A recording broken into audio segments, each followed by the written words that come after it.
Stop playing with them, Brian. And I'm bad like the Barbie. I'm a doll, but I still wanna party. Pink felt like I'm ready to bend. I'm a 10, so I pull in a can. Like Gabby, Stacy, Nikki. All of the Barbies is pretty. All of the Barbies is bad. It's girls, and we ain't playing tag. Red, but he spank me when I get back. I'm in LA, Buffalo Drive. I'm in New York, Medicine Ave. I'm a Barbie girl. Pink Barbie dream house. So today is November 9th. Excuse me, November 8th. It be like that sometimes when you have bad days like this. It is November 8th, 2023. And it's what time? I can't even tell the time on here. I'm starting this video off really wrong. But really right in a way. I think it's like almost 11 o'clock. Today has not been a good day. It's not been a good day. Work was hell.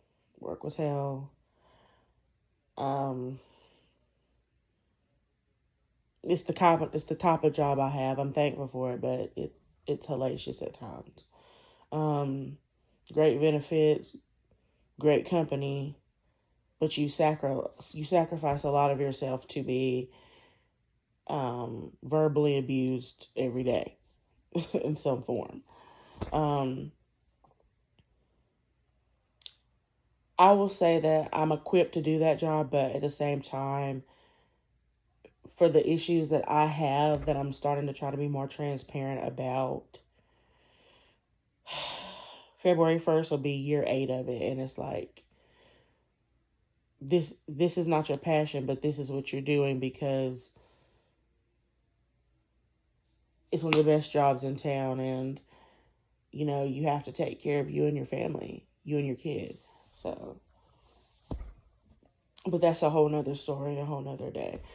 That's just one of the things that's wrong tonight.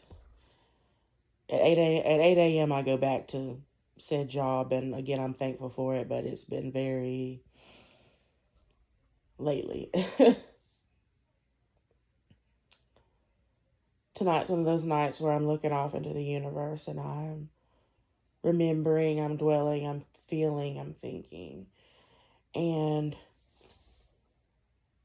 it's safe to do it in this moment. My son's asleep in bed, you know, dreaming his little kid dreams, not afflicted, not worried, not feeling anything but slumber as I want him to be. And this is the only time I have for things like that. This is my only time to feel. This is my only time to revisit life's unhappiness and actually give emotion to it, I guess you could say. It's been hard. It's been hard to battle being a single mother with depression, among some other issues that I may at some point get into. It's been one of the most rewarding but painful things I've experienced in my life. Like, it's a lonely feeling at times when it comes to, I guess you could say, adult companionship in a sense, because I'm the adult in the equation, you know. It's just me. I'm thankful for my beautiful little boy. I love him to death. He's my everything. But I tell myself all the time, he deserves a mommy that's healed. He deserves a mommy that doesn't have these issues. But I'm trying my best, and I'm giving it my all. And that's all that matters. I went to extreme lengths to be a good mother, despite the fact I have some of the issues that I have. Extreme lengths. I'm in therapy, you know, which is a good thing. Therapy is needed in the current world we live in because there's just so much shit going on. But I'm in therapy, you know, I really am trying. I'm giving it my damnedest. But I'm stuck in the past. And no matter how hard you try, even if you talk to someone or have prescribed medication, like some things just don't go away without revisiting them, without feeling them, without, well, in my case, current revisitation of those things. Because I've had some things that's plagued me since childhood. Like I've had some things that's plagued me all my life, and I'm still dealing with them. And it's to the point now where I wonder, is it forever? Like, will I forever be plagued with these things? I guess those are my moments of feeling despondent. Those are my moments where I've lost hope. Um, I like the person I am. Like I'm a survivalist, I'm a conversationalist. I will press on no matter what. I don't have a give up in me, but I can feel it in, like, I can feel it in my bones that they're tired. You feel me? Like they're tired. This body is tired. This mind is tired. But I have a set of beautiful brown eyes that look up at me and is depending on me at all times. And I remember that. Like that has been what's kept me going. That has been my fire, my fuel. Like, and it will continue to be. But I would be lying if I said I didn't have nights like this. I would be lying.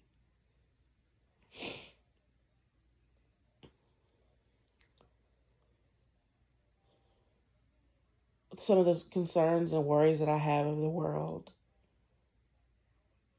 I worry about the world my son's growing up into. I worry about him one day having feelings like I have in the middle of the night, and the walls are just all he'll see. I worry about those things I can't control. And, it's so easy for people to say, oh, you shouldn't worry about that. You shouldn't think. It's just how my mind is set up. I'm convinced that we're all put in our own personal hells that is for us to live in. I feel like this is part of mine. The constant worry of something, that haunting feeling. I think this was my journey, this was my path. And the sadness that's accompanied with it. It's just my thing that I've got to deal with. But I guess what I'm trying to say is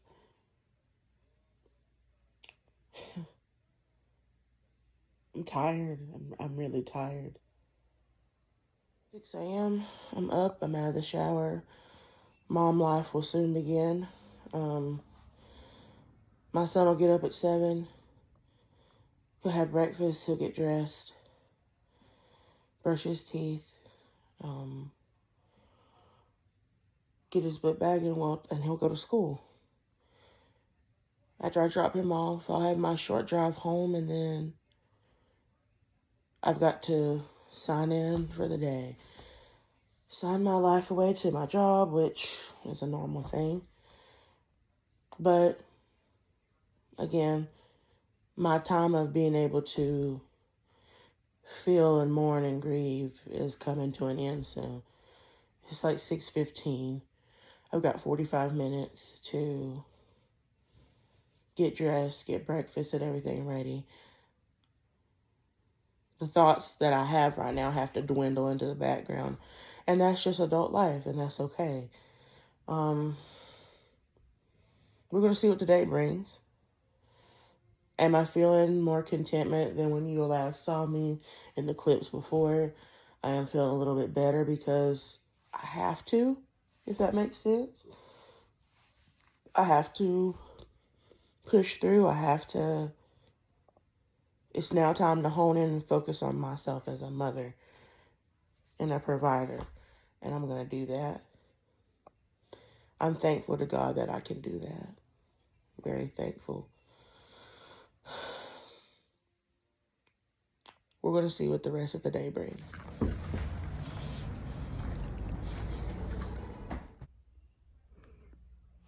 So I'm on my lunch break and I'm spending it in my bed as I do every day.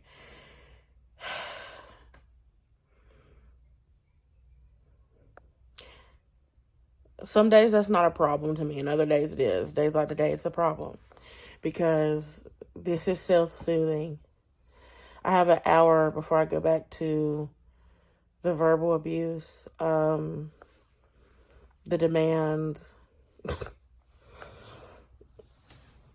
An hour before I go back to a place that sustains me but destroys me at the same time, if that makes sense. God bless that place because I need it to survive. But feeling how I do right now, it's not the place for me, but it's the place for me. I know you're tired of these metaphors, and but that's how I'm feeling. That's how I'm feeling. I think the problem with my brain is that I'm always trying to figure something out. There's no rest. This should be a time of rest, but of course my mind is wandering. How to do this, how to do that. I need to do this, I need to do that. That's my life. I think that's everybody's life, but everybody's not so forthcoming about it. There's been a lot of change in my life over the last few months, and eventually I'm going to get into that full spill. More or less, I'm just giving you guys the raw feelings, the truth. I'm too tired to cry, or I would. I'm too tired. I don't really have family that I communicate with to talk to about these kind of things because I don't trust my family. And they've made it that way. I assure you that. They've made it to where I can't trust them. And the few that I do communicate with, I appreciate you. I do. But on a, full basis, no, I can't do that. Too many things I've heard about myself that are either not true, partially true, or should have never even been discussed. But we all know how that is too. In regards to relying on religion to help through some of these issues I'm having, I got to do that privately too. My family's too intertwined in the church that I grew up in, and I had to leave there. So, you know what my sermon is to myself? That random gospel song that I belt out every day. 2, 3, 4, 5 of those. That's self-soothing. That's my help. That's when God is showing up in my life and I'm receiving him.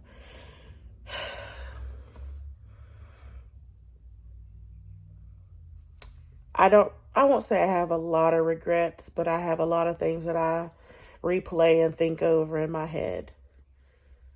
I replay a lot of instances, a lot of things. I think we all do.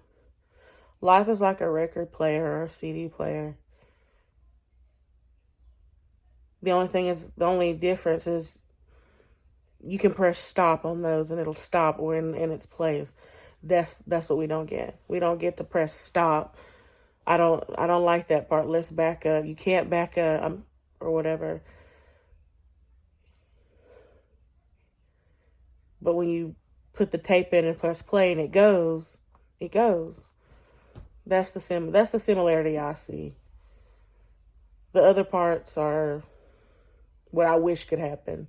Stop, pause, resume.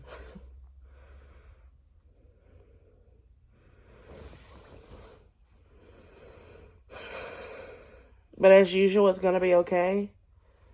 I have this hour of self-reflection. I have alone time. My son's at school. I'm on my lunch break. I'm in my bed. I'm in the safety of my bed. There is no judgment here, only the judgment I cast upon myself. And I was about to say, pray for me, y'all. Don't. You got to be careful who you ask to pray for you. Sometimes you got to pray for yourself. So I'm normally out here only to change flowers for her birthday or for holidays. My mom normally calls on me to do that for her. Sorry about the traffic in the background. Starbucks right next to the road. She calls on me to do that kind of thing for her because she's not really able to anymore. It's always a quick thing. I'm never here for myself today, or well, it's dusk right now. Dusk is he. I'm here for me. I'm here for me. And one thing I always do though when I'm here is be like, bye, Nanny, I love you. And I mean that. I do mean that.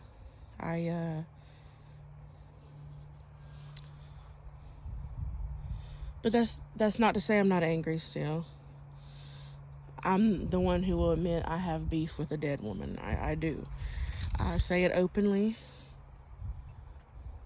Even though I loved her so much, and I know she loved me and my mom and the rest of our family very, very much. I have a lot of questions that I'll never have answers to, like, why did you have to die? And I think the hardest part about that is why did you make a choice like that? And I feel wrong because it's like, in a sense, I'm casting judgment. I'm not. It's just, that's a hurt child speaking because, she's been gone so many years.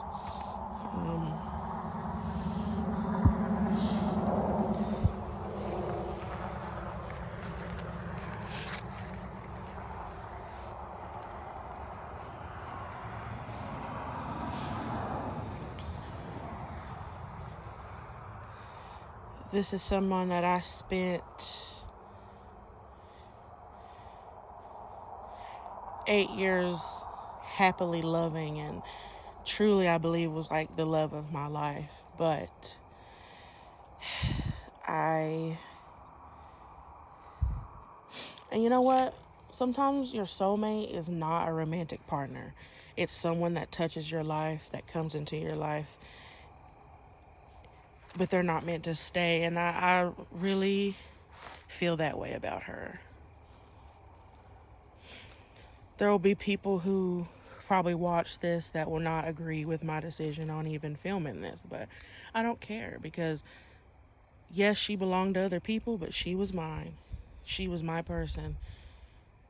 She was my person, and she hurt me deeply. She hurt my mom deeply.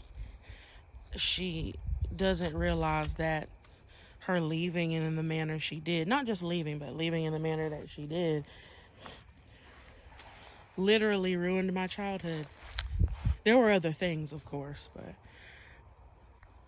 I'm hung up on her exit and have been for a long time.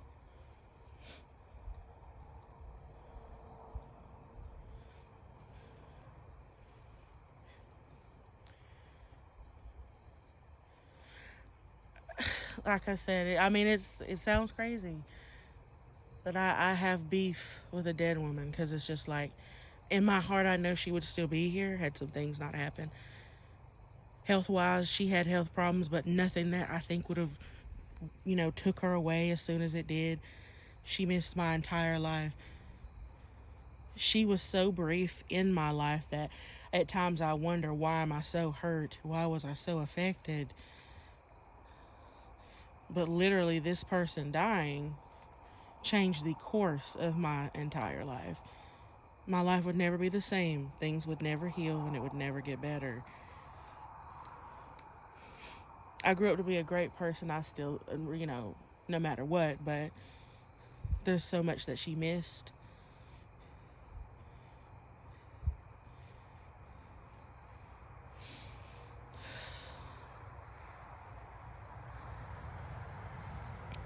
I hope one day I can settle my score with her. Because regardless if I do or not, she's moved on. The problem is I haven't. And I think that's something she would want. I'll never get answers for some of these things that I have question about, but I can say this. I think this is one of the main reasons why I just don't like to care about people. I hate to care deeply about someone because I always imagine their exit plan. There's always an exit plan. And sometimes the exit plan is really painful. Bye, Nanny. I love you. Just mad at you. But but you know that already. I'm in bed again for the night. My ring light is on. I thought red was appropriate for my feelings currently. I actually do not like the color red, but the way that it's glowing in my room, or will glow in my room when I turn the light off, is everything. And I've decided I want to sleep in that light. So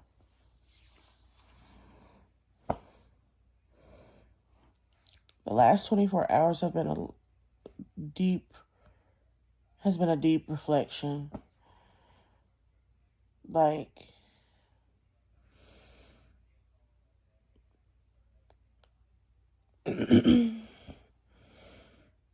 I've had time to well, I won't say but I've had time to, work on my game plan on how to keep pushing, keep holding on, you know what I'm saying?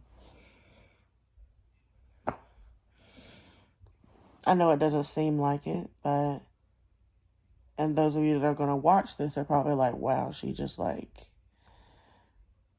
literally rambling about her life and how she feels and,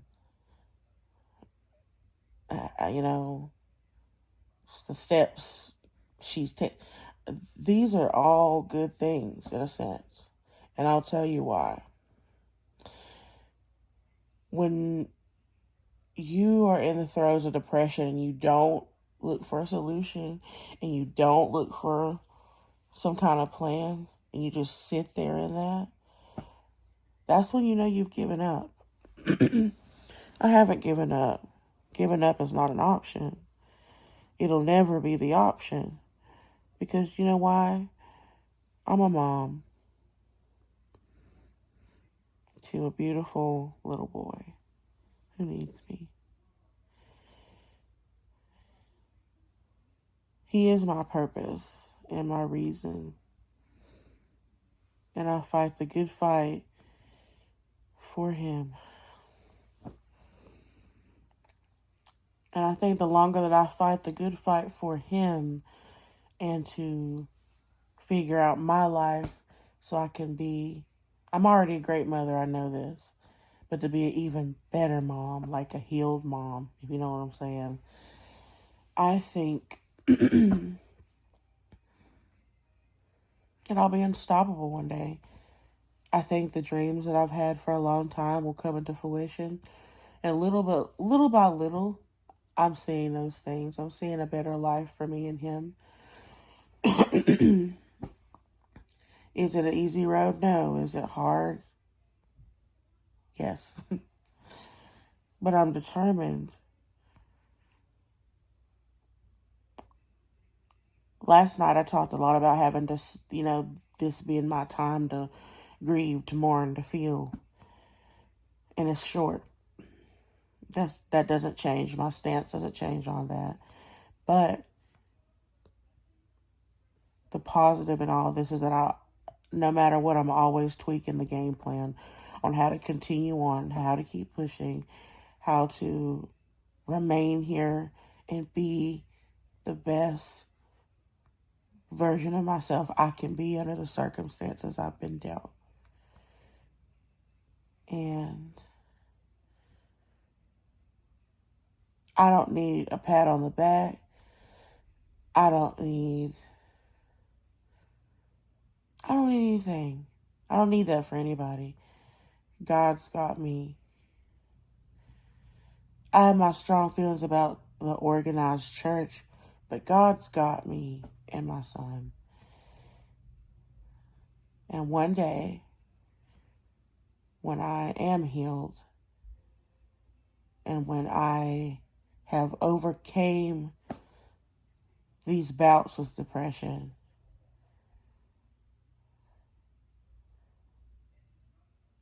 talking about this won't even be painful anymore.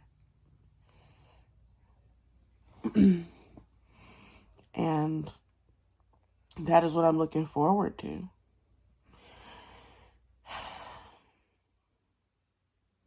There's so many reasons why I feel the way I have felt. There's been so many situations that have went on since I was a small child to now that has led me to feel the way that I feel. And I'll get into those fully one day. This is just the tip of the icebreaker.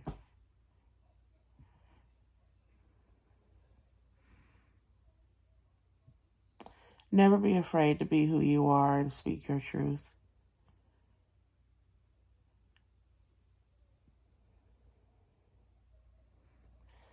Like the great Maya Angelou said, there's no greater agony than bearing an untold story inside of you.